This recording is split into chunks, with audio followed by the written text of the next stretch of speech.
AKC Live is back with a cocktail of Dogtology, Bernese Mountain Dog Drafting, Rio Grande Beauty, and hold the ticks, please.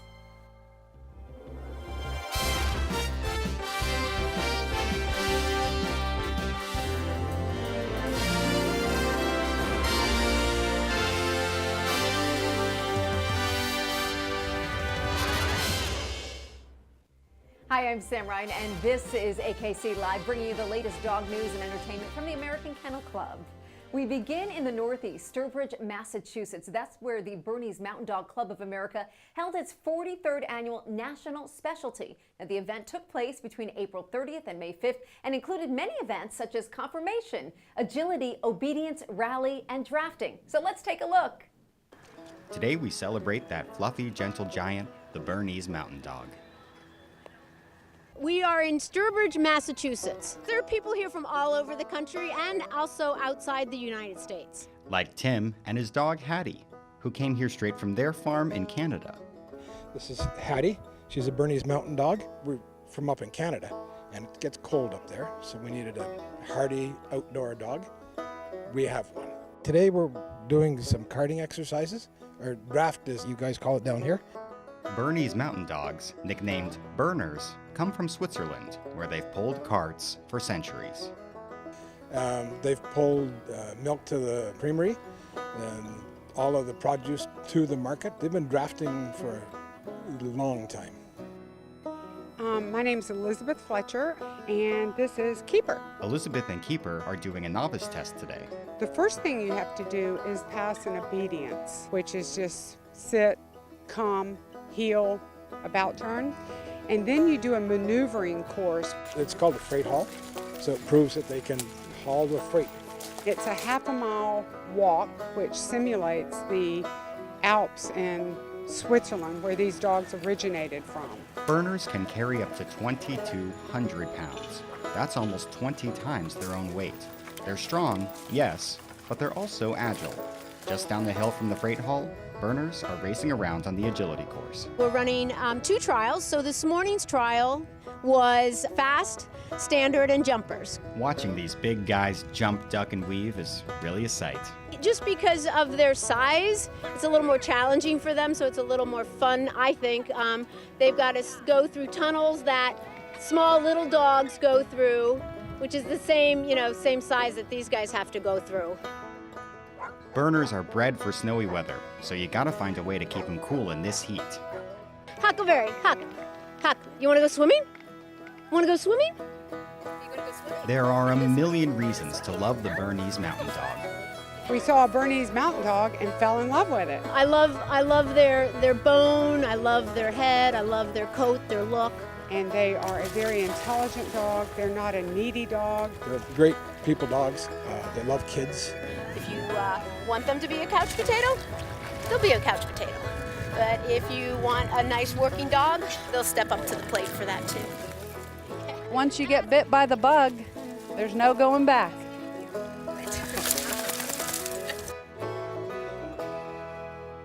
Strength and agility for the Berners. They look like a lot of love. Best in breed at this event this year was won by Rico. He's bred and owned and handled by Sarah Tennyson.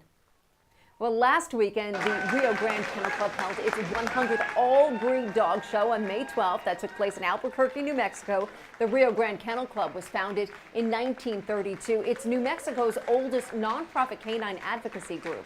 Best in Show was won by the French Bulldog Princeton. And Gino DiNardo, AKC Executive Secretary, was on hand to celebrate the 100th show with a special award from the American Kennel Club. Congratulations. On behalf of AKC, I'd like to present you with this plaque in honor of the 100th All-Breed Dog Show with pride and admiration on behalf of the American Kennel Club. Congratulations. Congratulations. Also, the American Boxer Club held its 75th annual national specialty in Indianapolis last week. Best of Breed was awarded to Vincent. Vincent is bred by Angel Ivan Mesa Garcia, owned by Pat Billhart, and handled by Diego Garcia. And time now for the Good Dog Fun Fact of the Week. Did you know that 45% of U.S. dogs sleep in their owners' beds? Does yours?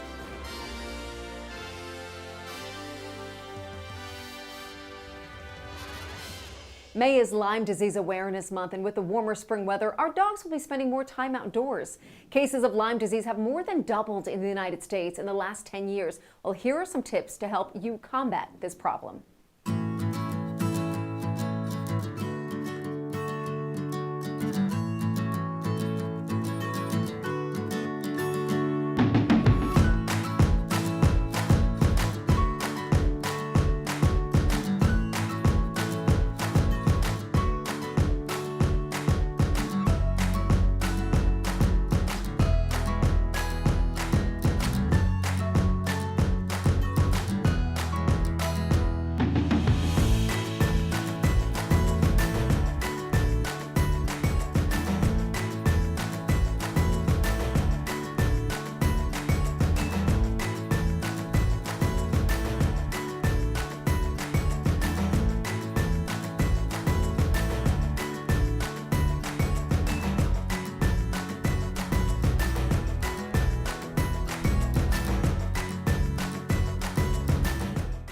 Lyme disease was once unheard of and is now a serious and widespread problem. Here with us is AKC's Chief Veterinary Officer, Dr. Jerry Klein. Dr. Jerry, can you explain to us what is Lyme disease? Lyme disease is a bacterial disease that is carried by a certain kind of tick, what we call a black-legged tick. And it's a disease that can affect the immune system and cause illnesses in those that are infected. So it is not the tick that causes the disease, but rather the bacteria that the tick carries. So is Lyme disease the same for humans as it is for dogs, and what signs should we look for in our dog? The signs are similar but different in a way. In humans, the telltale sign is what they used to call a target-shaped rash. And that was always symptomatic of having perhaps Lyme disease. But really, even that only shows up in 50% of the cases in humans. Mostly it's flu-like symptoms. Dogs are harder to diagnose. They do not get those skin rash type symptoms, but rather they get general flu-like malaise type syndromes, lameness, swollen joints, fevers, poor appetites. So definitely different symptoms to look for. What are some different options for prevention, especially this time of year when we spend more time outdoors? Well, I think a couple of things. We always tend to think of Lyme disease and tick-borne diseases as a summer problem. In reality, in certain parts of the country, they can be year-round. And certain parts of, even in the Northeast, where it's typically thought of as Lyme disease, although we get it in Michigan and Iowa, and even in urban areas like Chicago and certain areas of California, they can live partly indoors or in wood piles close to the back door. So we have to be very careful, even in a January thaw, the ticks can become emergent as well. So the basic thing to do is a tick prevention system that you work out with your veterinarian, especially if you live in an endemic area. What do you do if you find a tick? Well, the general rule of thumb is the sooner you have it removed, the better. It takes a while for the tick to transmit the disease, depending on the disease and depending on the tick. Lyme disease, they say it takes about 36 to 48 hours of attachment before the Borrelia bacteria enters the bloodstream. So you don't want to wait, days to have it removed. And if you don't feel adept to doing it, you should take it to your veterinarian. Although the average person should be able to remove a tick. You need to inspect your dog very, very carefully and use all your senses, your feel and light. It's better to go in a well-lit area. And certainly short-haired dogs are going to be easier to check than a long-haired dark dog. So go in an area where it's well-lit and start by the nose and go all the way to the toes and under the tail. Look between the toes, under the ears, by the lips, around the eyes, under the tail, in the groin, in the armpit area. If you find one tick, you may find others. And general rule of thumb, you can use a small, fine tweezer and just gently attach it at the very base. And don't yank it hard and don't twist or jerk it. And whatever you do, don't use your fingers because you can contract disease by crushing that inadvertently. So you want to apply gentle, steady pressure at the very, very base and then pull up. Sometimes it helps to dab a little alcohol on the tick and then gently pull. And once you do pull the tick off, then immerse it in alcohol or down the toilet or save it, put it in a Ziploc bag and turn it into your veterinarian so they can check to see what kind of tick it is. And then disinfect the area where you pulled the tick off your dog. And then certainly wash your hands with warm soapy water, because we don't want to catch anything ourselves.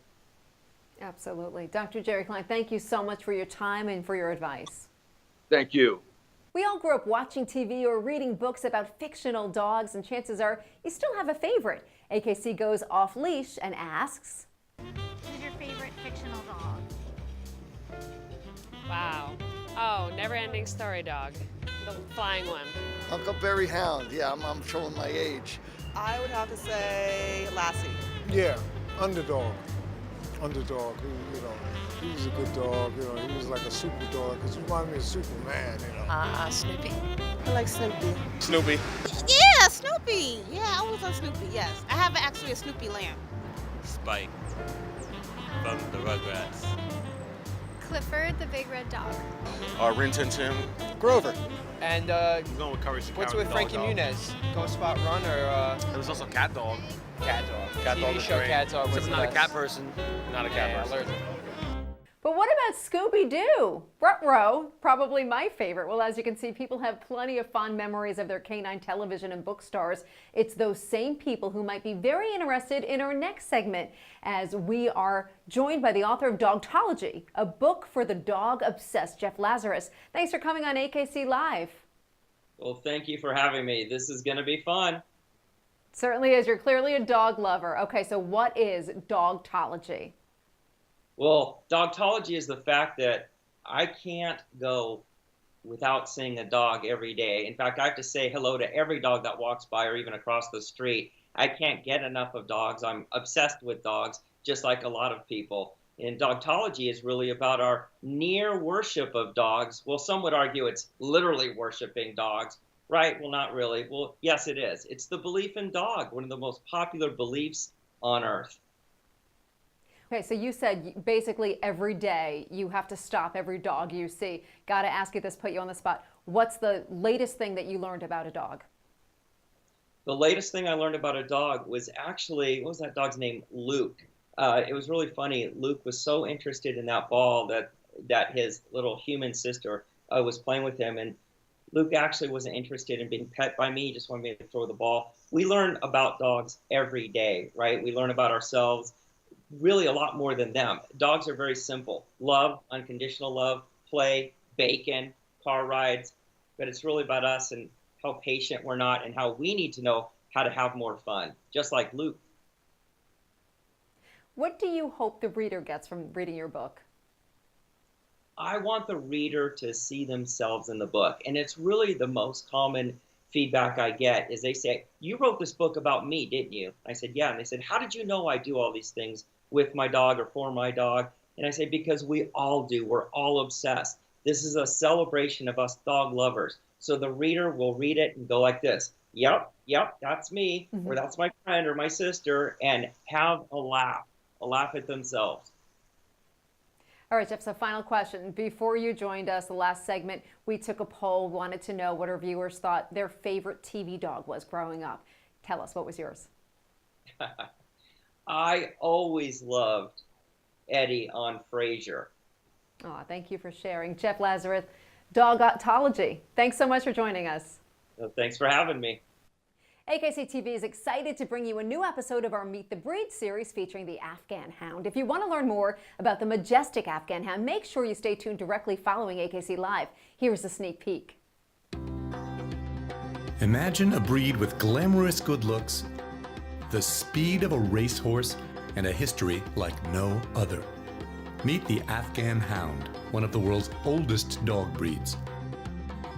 The Afghan was recognized by the AKC in 1926. It is truly a breed of remarkable contradictions. More than 6,000 years ago, the Afghan's original breed name was Tazi. Among tribesmen hunters, Afghans were also known as the Dog of Noah's Ark, owing to their ancient heritage. The rich history of the Afghans' lineage, combined with the majesty of their luxuriously silken coat, have given them the aura of the King of Dogs. However, while the Afghan Hound may look like he belongs in a mansion, his roots are more down to earth. Beautiful. We're currently in production of the dachshund for this series. If you'd like a chance for your dachshund to be featured in the episode, please submit your footage to akc.tv/submit. If you don't have a dachshund, that's okay. There are other ways for you and your dog to appear on the show. On Friday, June 8th, we're going to be celebrating National Best Friend Day. So send us pictures or home video of you and your canine best friend or your canine's best friend to akc.tv/submit. And we'll try to feature as many submissions as we receive. We'll be back in 2 weeks for a special episode of AKC Live, a new time at 12 p.m. Eastern Time. Make sure you tune in. Dr. Klein will join us in person to answer your questions on canine asthma and allergies. And follow AKC TV on Facebook and Instagram. Make sure you leave your questions for Dr. Klein in the comments section. Join us anytime on akc.tv for the latest content from the American Kennel Club. And before we go, we leave you with our good dog moment of the week. Thanks to Lisa Marino from Head of the Class Dog Training in Winchester, Virginia. For this light motif, it's Good Dog TV.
Imagine a breed with glamorous good looks, the speed of a racehorse, and a history like no other.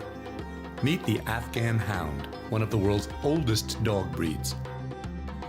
The Afghan was recognized by the AKC in 1926. It is truly a breed of remarkable contradictions. More than 6,000 years ago, the Afghan's original breed name was Tazi. Among tribesmen hunters, Afghans were also known as the Dog of Noah's Ark, owing to their ancient heritage. The rich history of the Afghans' lineage, combined with the majesty of their luxuriously silken coat, have given them the aura of the King of Dogs. However, while the Afghan Hound may look like he belongs in a mansion, his roots are more down to earth. The Afghan evolved in the rugged mountains and valleys of Afghanistan, where the harsh terrain and climate required endurance, speed, strength, agility, and an independent intelligence to navigate the brutal environment. It took a special breed of dog to thrive in those conditions. The Afghan was prized as a hunter of wild game, running great distances and courageously holding its prey at bay until his huntsman on horseback caught up. Distinguishing himself with his ability to think and hunt independently, the Afghan is a sight hound, hunting by sight rather than by smell. Form and function are beautifully wed in the Afghan, as their narrow heads and the positioning of their eyes give them a field of vision of 270 degrees. The long neck, their big feet, they have to have a curve or a ring at the end of the tail. That's all. This tail was up when they're hunting, they could see where they were going, so it had a reason for it. And these prominent hip bones, that's all part of the musculature. When you see them in a double suspension gallop, They're as fast as a car driving. It's the Afghans' unusual hip placement, they're higher and wider apart than other breeds, that allow them to make lightning-quick turns around uneven terrain. The Afghans' smell is also unique, with scent glands in their cheeks that emit a pleasant, musky perfume. They're sleek, they're lithe, they have a maneuverability about them, and they have an expression. When you look at the standard says, looking through you, and you look at this dog's face and it's looking right past you and into your mind, and that's one of the most mystical things. The breed is very mystical, and that's the flip side of their hunting abilities.